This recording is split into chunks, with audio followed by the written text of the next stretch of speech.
So anyways, today we're west of Prescott and we're a little more remote, and there's not a soul around, just God's living creatures, and you know, a beautiful quiet forest, a lot of boulders. The creek is dry, so we're gonna sample.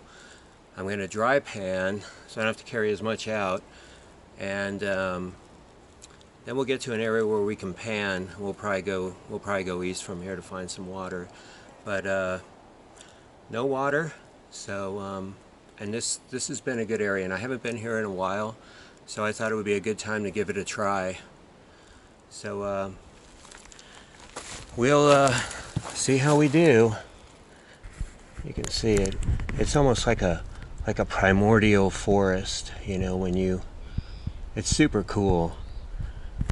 And it's nice because you, I don't know, I probably had to hike down to the creek, I don't know, half a mile, a little more, and then I'll hike a couple of miles down the creek, just kind of scratching at little bedrock areas or anywhere I think some gold would happen to fall. So, and I am familiar with this area to a certain degree, so hopefully we get something. If not, it's fun. Alright, well, here's what I'm going to do. This is how I'm going to begin. A lot of flying critters out here. This is all kind of cemented. So I'm going to work this, as you can see how the creek would come tearing through here. I'm talking about maximum flow level as well. And so it just hangs quick in here, or it runs straight over the top over there. But what I like is for material that slides into here. If this thing is really, I mean, these things rage, I'm going to bust all this up. I'm going to dry pan the material underneath. There's moss on top, but I think I want the stuff underneath, and I'm going to do something similar here. I'm going to remove this rock.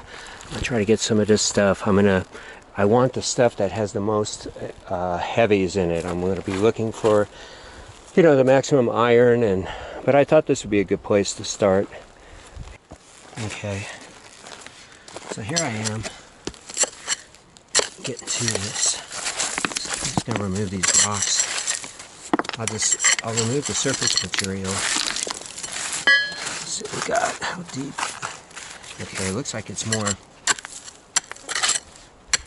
It's a little better underneath further. See, it's consolidated here, so I want to keep those. I want the oldest material. I want the material that's come in here and been in here for the longest period. This light stuff on top, I'm not going to mess with it because I've got limited,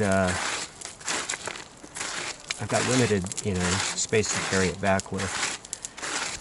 Well, I'll tell you, this is some place to walk around though. Okay, now here's what I like. See, on the very bottom, you get a different looking kind of dirt. It's been there a while. Some of it's probably organic decomposition that settles down, but you know, that's really my big chance to get gold when I'm doing it in this manner. So that's what I'm going to do. Okay, you can see the work I'm doing. This is solid bedrock, and you know what? Do an equipment checklist. I left my crevice tool up top. However, if there's gold, I'll get it. For instance, I just pulled this up and you can see all the black sand and darker material adhering to it. The stone is also very rusted, as is this one, which I pulled out of there. Okay, a lot of black sand. So the one thing I do know is that I am taking material that would be most likely to contain some gold. Just wanted to show this. Well, I got wasps buzzing around here, God almighty. Anyways, look at this. All rusty stuff coming out from inside here.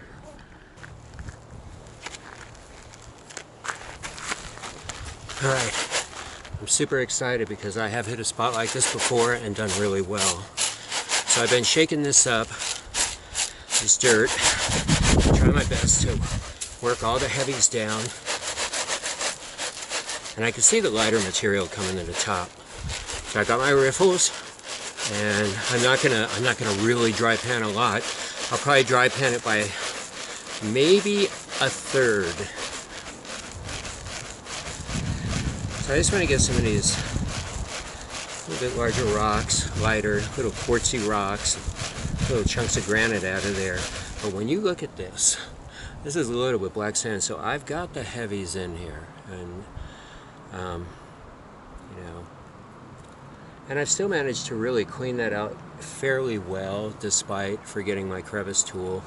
I can always come back, and I don't think a lot of people have been in here, particularly without the water. So that's what I'm up to.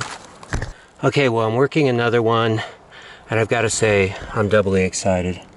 Look at the stuff I'm breaking up down there in the crevice. That's just quartzy, rusty. Then I've got, and this is the kind of stuff I'm bringing through that I'm lightly dry panning. So, I mean, I'm pretty super stoked about this. Let's get this sucker out of here. Check it out. I love that. I love it because whenever I found things like this, you can see the quartz in there.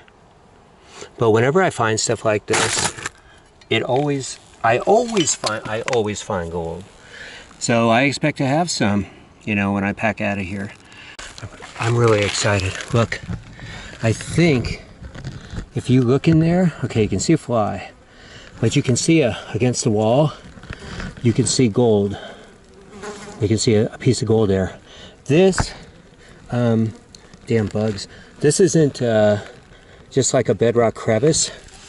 This is a decomposing, there's gold in here. This is a decomposing quartz vein in the, goddamn bugs. This is a decomposing quartz vein in the bedrock of the creek bed. And I'm gonna get as much as I can, and I know I'm gonna cover it up really well. Awesome. I think this whole thing, all I gotta do is follow it. All right, so I'm hiking back. Look at the forest. It looks pretty healthy considering how dry it is. Not bad.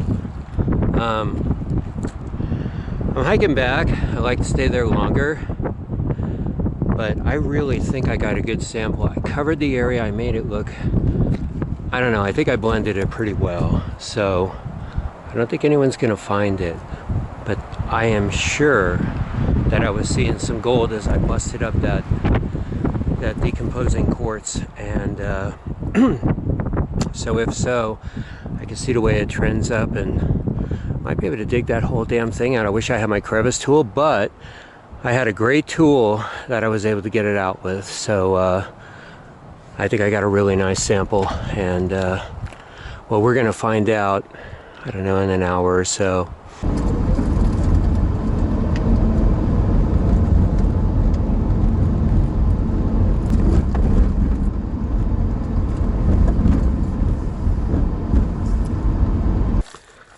Well, now I'm hiking down another area. So anyways, we're just gonna check this out, see if we can find any bedrock exposure or anything that looks interesting. You know, we can grab a good sample from without getting too crazy. All right, well, what I'm gonna do, I got a little bit of bedrock exposure here, a little bit sluice-like. I'm gonna see I can pop some of this stuff, see where things have kind of worked their way into little crevice zones, sand, but especially these somewhat impermeable, where you'll just have, like, you can see black sand right there. It's just, it's all black sand. It's just, you know, god dang bugs laid in there. And in here looks interesting. I could probably bust that up. So I'm gonna try my crowbar and see what I can do with this.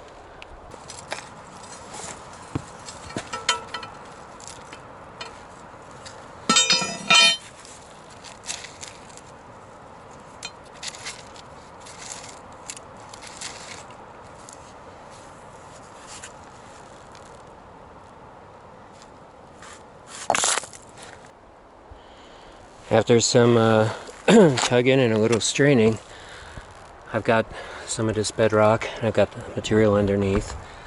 I managed to pop this guy out from here. There we just got rock, but we have material in there. The only thing that would really get in there would be something really heavy, you know. So this is what I'm doing, and it's the progress I've made thus far. Like this kind of stuff I want to remove. It hasn't been in there forever. This kind of stuff is more interesting. This stuff is hard. I can tap on it. So yeah, this is my best chance to, you know, find gold, you know, working this way, kind of cherry picking. Oh. This is just wedged in here. I just need to try to work it out.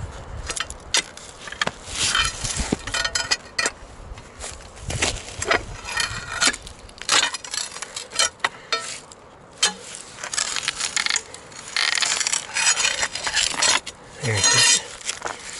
Got it out of there. I'll tell you, that was wedged tight. Right now, as we're a vacuum, will come in handy, but I should be able to remove enough of this to know if there's anything there.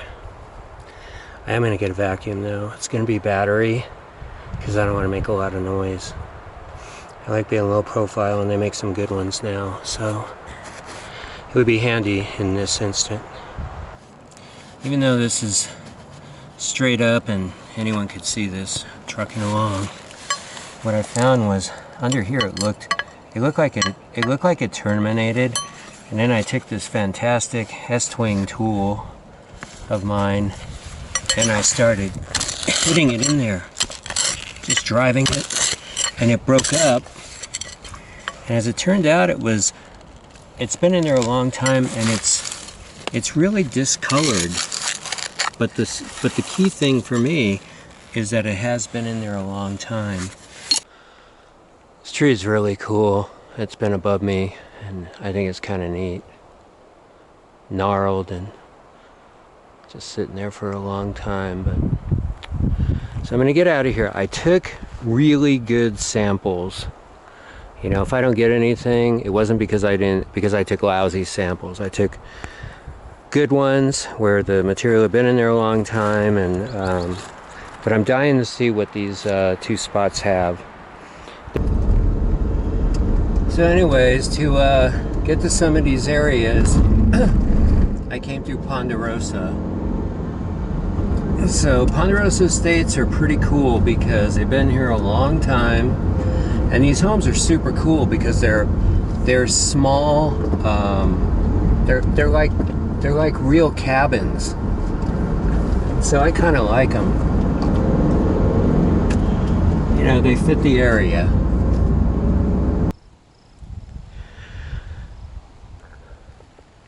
Well, I'm standing here at the east entrance to Rose Creek.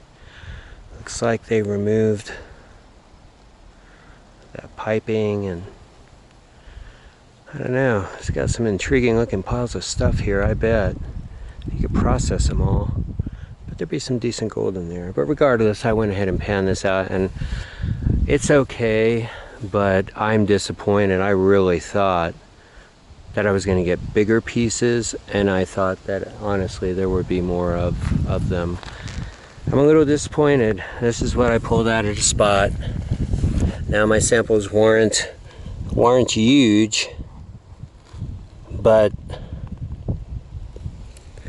I don't know, I expected more. I really thought that I would do better from there, and I expected some bigger pieces too. I mean, I guess I should be happy to, you know, get anything, but you know, but it was fun, and the anticipation was good, so that's it.